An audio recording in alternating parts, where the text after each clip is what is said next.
Wann ich 'n Bursch wär, von Paul Münch, geschrieben für ein Mädchen.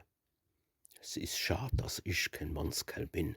Das wär so ebes noch meinem Sinn. Und meiner Seel, ich steh euch gut, dass ich vor lauter Übermut die Welt und was drauf steht, grad zusammenschmeißen tät.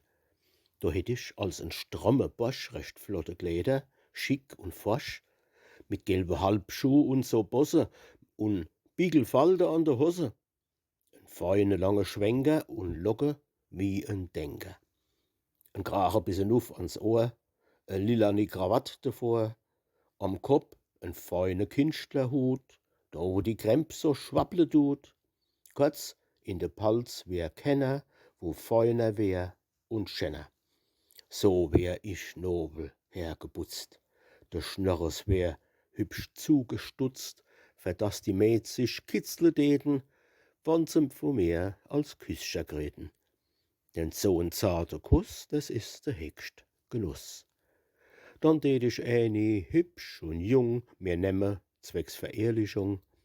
Ui, was ich der die Eitelkeit so dabberschäfe treibe tät. Kein Hut tät ich rekaufe, die kennt auch ohne Larve. Und koche misst sie mir, mei Frau, nix als wie Kotelett alle da. Da wär ich glücklich wie a Kind. Und auch mei Frau misst glücklich sein, sonst tät ich ihr schon kumme. Der dumme Gans, der dumme. Ach, es hat ja doch kein rechter Sinn, was ich verblähen da zusammenspinn. S Leben geht halt so wie's geht. Jetzt bin ich halt einmal a Mäd, bis einer kommt ums Eck und heirat mich weg.